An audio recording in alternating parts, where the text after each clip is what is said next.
The wreckage of a 500-year-old Portuguese ship filled with gold coins has just been unearthed by miners in the Namibian desert. Now, this treasure is estimated to be worth tens of millions of dollars. The desert has always posed a significant challenge for humans due to its inhospitable nature, a place where our survival wasn't naturally intended.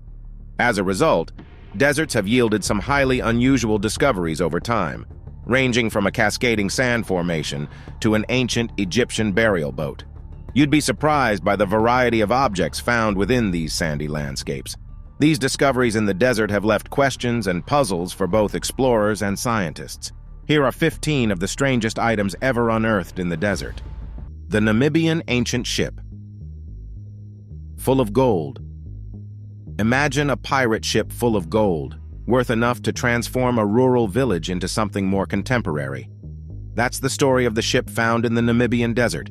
The ship full of gold found in the desert was found precisely in 2008 during a mining expedition in search of diamonds close to the coast of Namibia. However, it wasn't until the latter years that researchers uncovered the history behind the ship.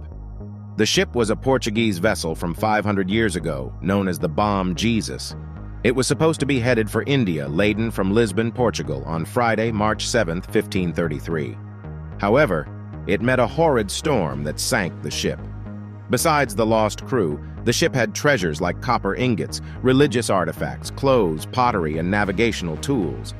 Undoubtedly, gold takes the better part of the headlines. The wreckage of a 500-year-old Portuguese ship filled with gold coins has just been unearthed by miners in the Namibian desert. But the boat and its cargo carry an ancient history that gives a glimpse of ancient times. According to geologists, there's speculation that what caused the Bom Jesus to sink is the reason that it was too close to shore during the storm.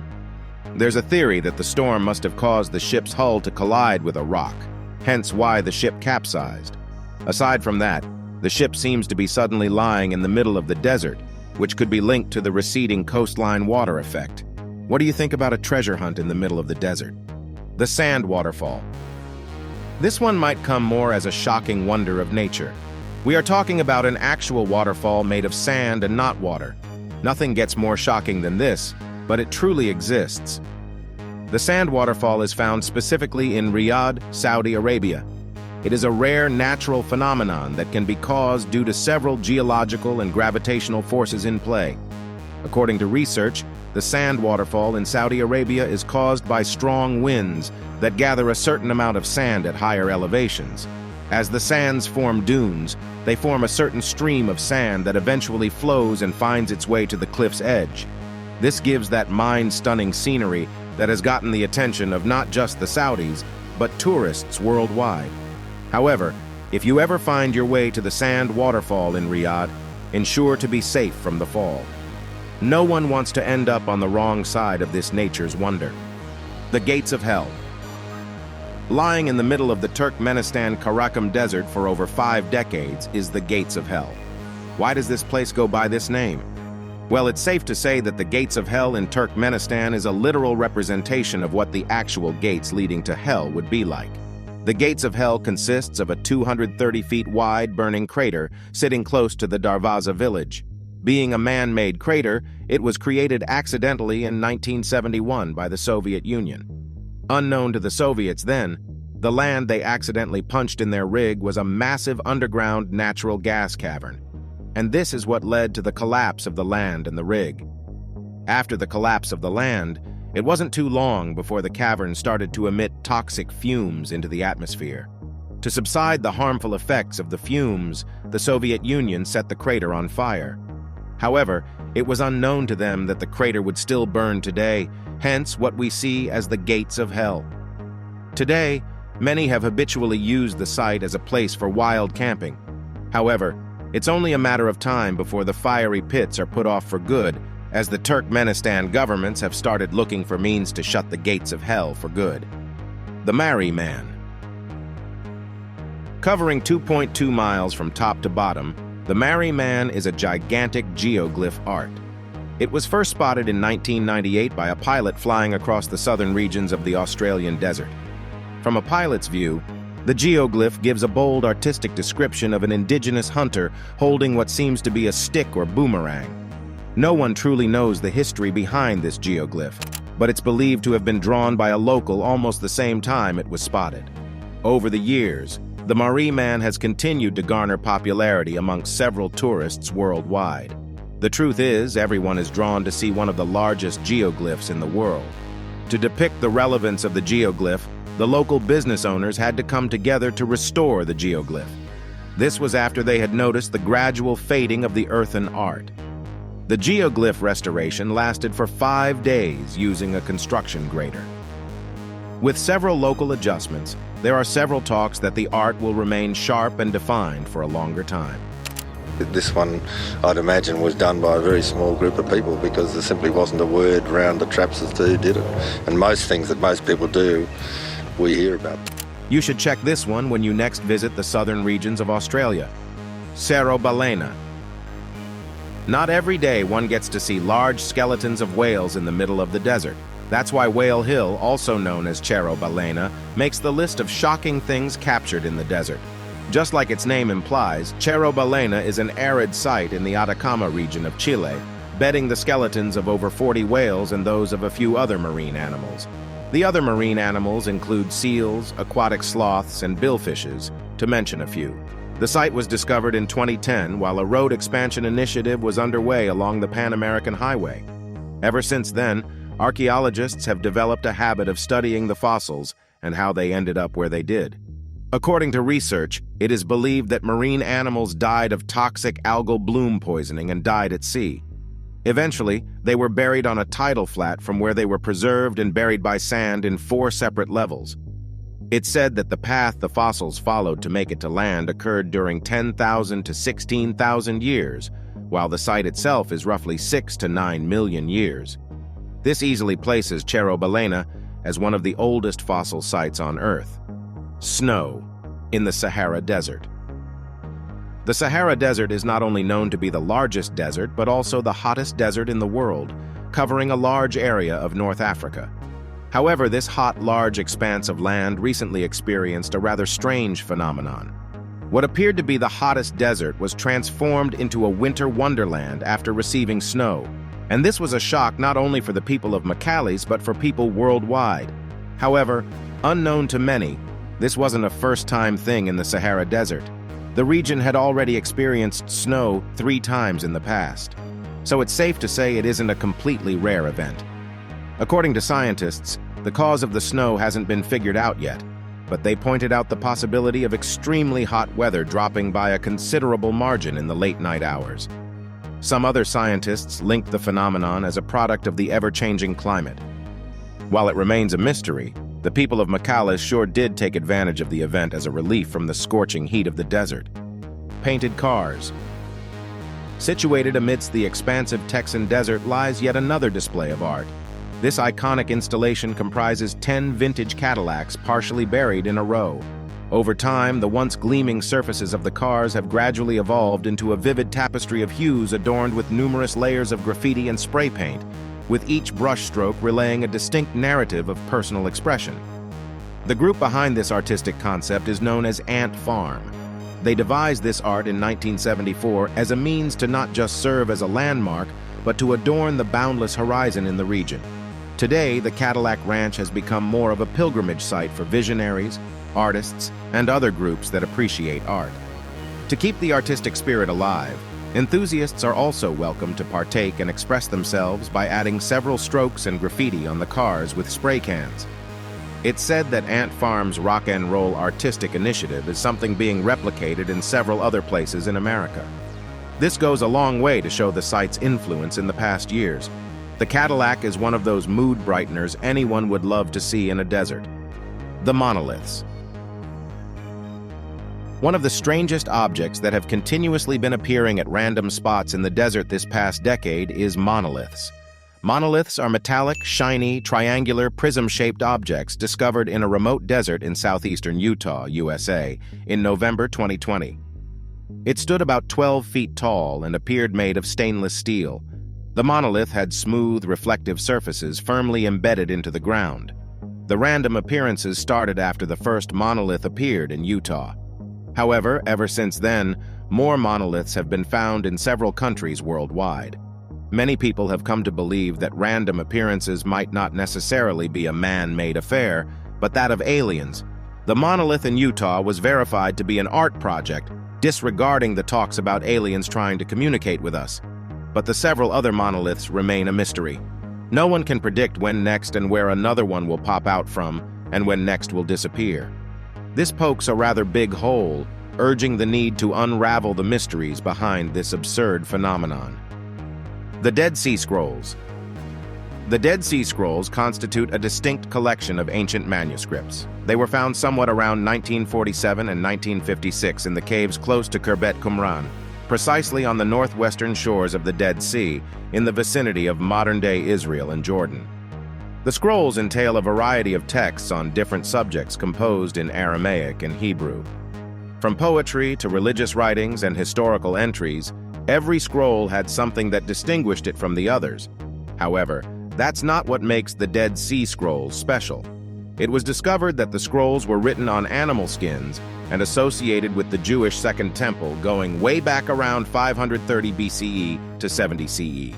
This makes the work one of the sole remnants of the Roman and Hellenistic eras. The discovery of the Dead Scrolls stands as one of the greatest discoveries of the 20th century.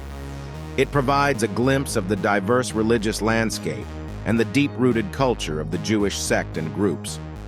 To date, no one knows who wrote the scrolls, and most of them have been sold out as antiques. Hand of the Desert. Also known as Mano del Desierto by the natives of Chile, this is an actual sculptured hand reaching out from beneath the grounds of the Atacama Desert.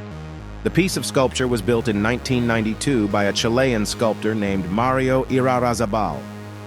The initiative behind the project was to build something that not only expresses pain and loneliness, but shows how frail the human body can be. This is one of the ways to pay respect to the weak and vulnerable all around the world. The Hand of the Desert is located 1,100 meters above sea level, standing at a height of 11 meters. It was fortified with concrete and iron to withstand the harsh weather conditions of the desert. So no doubt, the Hand of the Desert will be around for a long while. Due to how distinct and gigantic it is, the hand easily dominates the entire valley. That said, you are bound to spot the hand, especially when following Route 5 of the Pan American Highway. However, it's best to desist from drawing or painting the sculpture as it counts as vandalism. It's also worth knowing that the Hand of the Desert is the left hand of a pair. The right hand, Monument to the Drowned, is found in Punta del Este, Uruguay. They are said to represent hands holding up South America, so you should look it up sometime. Desert Breath. The Desert Breath is straight to El Gouna, Egypt, very close to the Red Sea.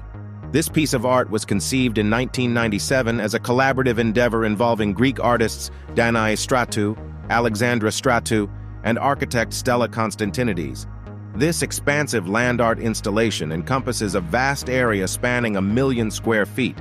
Desert Breath's core lies an intricate dual spiral pattern meticulously etched into the desert sands, consisting of conical mounds and corresponding funnel-like depressions. The central focus of this fascinating creation is formed by 89 precisely constructed cones, alongside an equal number of hollowed-out indentations, which are symmetrically arranged. Desert Breath is important not just because it's big and pretty, but because it makes us think.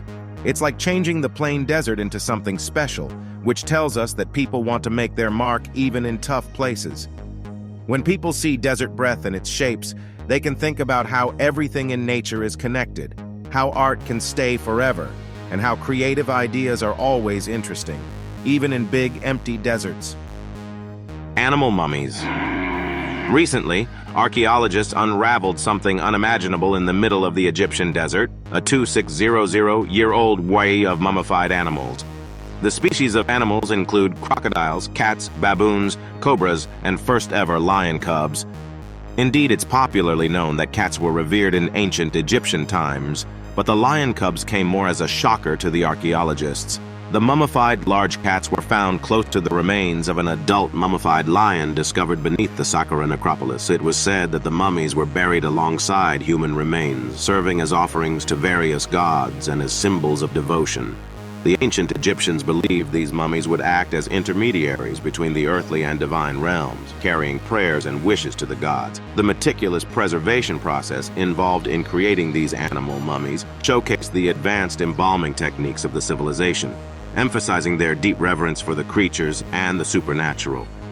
Archaeological discoveries of such mummies have provided invaluable insight into ancient Egypt's spiritual and cultural intricacies, and continue to offer a glimpse into the complex tapestry of Egyptian religious beliefs and practices. Namibian fairy circles. The Namibian fairy circle of southern Africa's Namib Desert is a phenomenon that has remained mysterious for quite a long time. While some believe the funny patterns in the desert were caused by a shower of meteors, others believe that gods who once walked the earth had left their footprints on the red earth. The Namibian fairy circle was named due to the unexplainable pattern at which several barren circles stretching hundreds of miles were surrounded by patches of vegetation 10 to 65 feet in diameter. Instead of what the locals believe about the place, the ideal explanation by experts: they occur over a north-south distance of nearly 2,000 kilometers.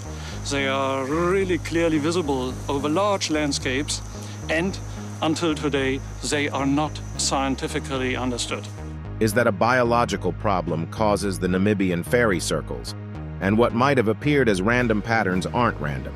Due to the large expanse of land, scientists couldn't try out their hypothesis on the desert.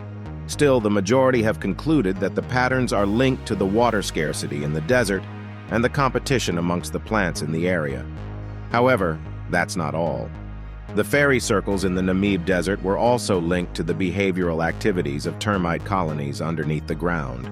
How this works is that individual termites are categorized into specific castes to contribute to the overall prosperity of the colony and dig an extensive system of underground passages to search for sustenance, causing significant harm to the plants on the surface. However, when one colony intrudes upon the territory of another, they engage in battles until one of them is entirely eradicated. The result is a series of colonies of almost the same size. Dust Devil.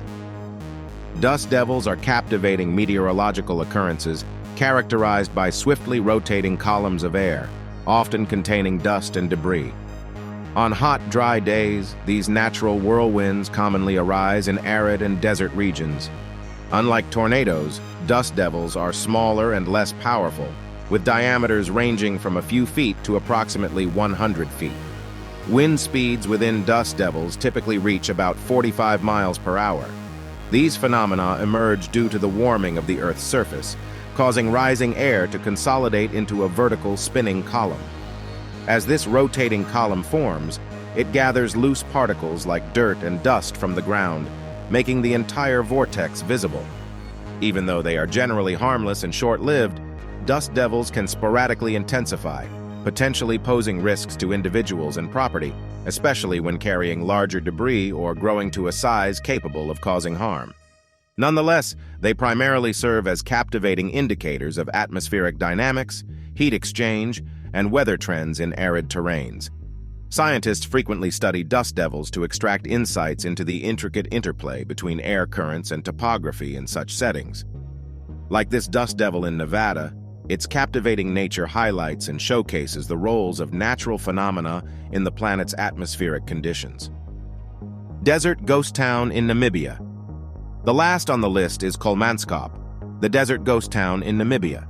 Kolmanskop wasn't always a desert town.